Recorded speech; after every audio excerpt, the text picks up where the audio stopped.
Salut à tous, c'est François Rousseau. Si vous êtes passionné par les voitures, vous êtes au bon endroit. Continuez à regarder, on va entrer dans le vif du sujet.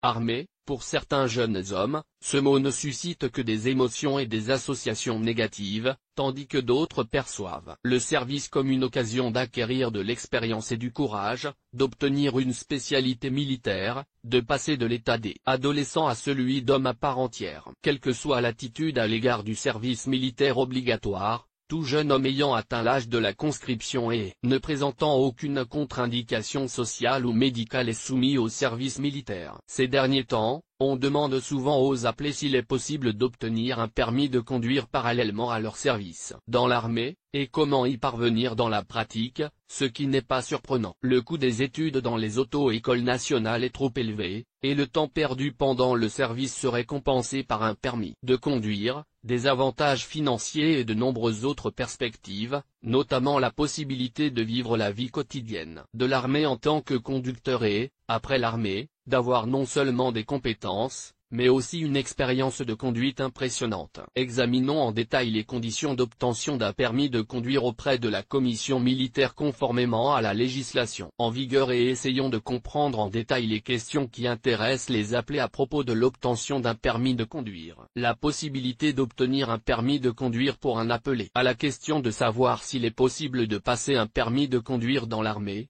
la législation donne une réponse négative, sans ambiguïté, mais sans alternative. L'alternative est la possibilité de recevoir, avant l'appel prévu dans l'armée, l'instruction de la commission militaire d'étudier dans une école de conduite, avec une formation ultérieure en tant que conducteur dans des conditions favorables. À cette fin, le futur conscrit doit s'inscrire au commissariat militaire à l'âge de 16 ans, où un dossier personnel sera ouvert, et où un permis de conduire sera délivré. En outre, il devra notifier par écrit, en présentant une demande au chef de l'intendance militaire, son désir d'étudier dans une école de conduite, avec un service ultérieur dans l'armée en tant que conducteur. En cas de réponse positive et d'absence de contre-indication de santé, certifiée par un examen médical programmé, le conscrit est envoyé, à l'âge de 17 ans, dans une auto-école avec laquelle le commissariat militaire a passé un contrat. Conformément à la législation, l'élève pourra passer les examens dont les résultats lui permettront d'obtenir un permis de conduire à l'âge de la majorité. Il convient de noter que dans le cas où un conscrit reçoit un permis de conduire à des conditions préférentielles, sur renvoi de la commission militaire, la loi oblige le soldat à servir dans l'armée en tant que conducteur, il ne sera pas possible d'éviter la conscription de manière légale. Documents requis.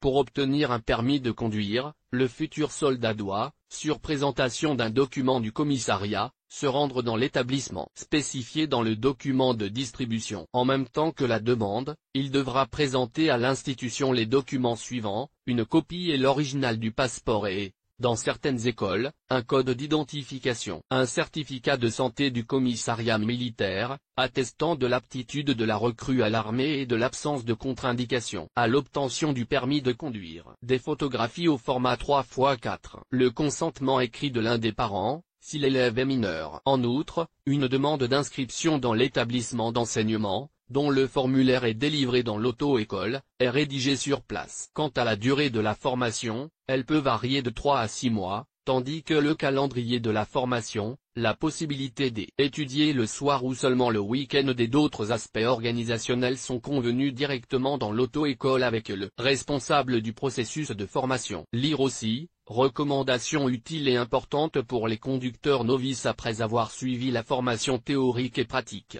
L'appelé pour des motifs normaux, comme les autres étudiants qui souhaitent obtenir un permis, devra passer un examen au service de la police de la circulation, sur la base duquel un permis de conduire sera délivré, avec la catégorie de transport spécifiée, qui peut être conduite par le conducteur nouvellement créé, où sont formés les appelés. Comme la question de savoir si l'armée enseigne directement le permis de conduire implique une réponse négative, de nombreux soldats potentiels et leurs parents s'intéressent à l'endroit exact où se dérouleront les exercices. En raison des exigences accrues en matière de qualification des conducteurs dans l'armée, le soldat ne sera pas en mesure de choisir lui-même son établissement de formation préféré. Le commissariat militaire orientera le soldat vers une école de conduite spécialisée, ce qui garantit que l'État recevra un spécialiste hautement qualifié. Une auto-école doit donner à l'élève non seulement les connaissances du programme standard sur la conduite d'une voiture, mais aussi poser des bases théoriques et pratiques solides,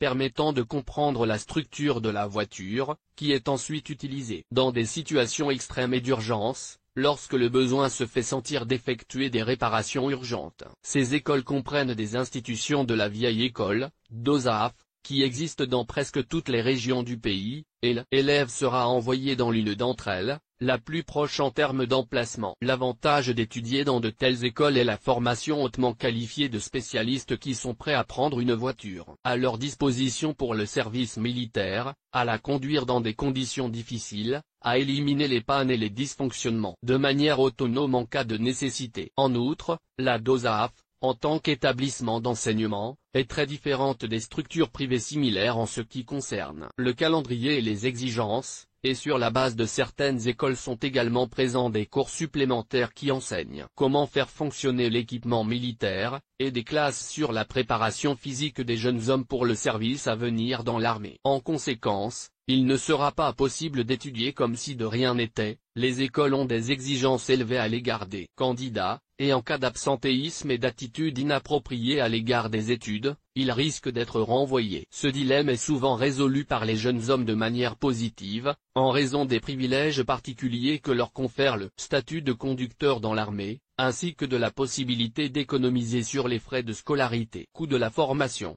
La question financière, ou le dilemme, de savoir s'il est possible d'obtenir un permis pratiquement gratuitement, suivi de la nécessité incontestable de servir dans l'armée en tant que conducteur, trouve une réponse affirmative s'il s'agit d'un permis de catégorie. C'est que l'élève a été envoyé à l'auto-école par l'intendance militaire. La formation de ces jeunes gens est entièrement financée par le ministère de la Défense, car ce sont les chauffeurs qui ont le droit de conduire les camions nécessaires à l'armée. Il ne faudra payer un supplément que pour le certificat lui-même. Lire aussi, tout sur le marquage AS dans le permis de conduire. Quant à la catégorie B, très demandée dans le civil, vous pouvez l'obtenir exclusivement à vos frais, mais à un tarif préférentiel. Les cursus théoriques et pratiques des catégories B et C étant imbriqués, c'est surtout le règlement des auto-écoles qui, en présence d'une saisine de la commission militaire, vous permet d'obtenir parallèlement le permis de la catégorie qui vous intéresse avec une remise importante,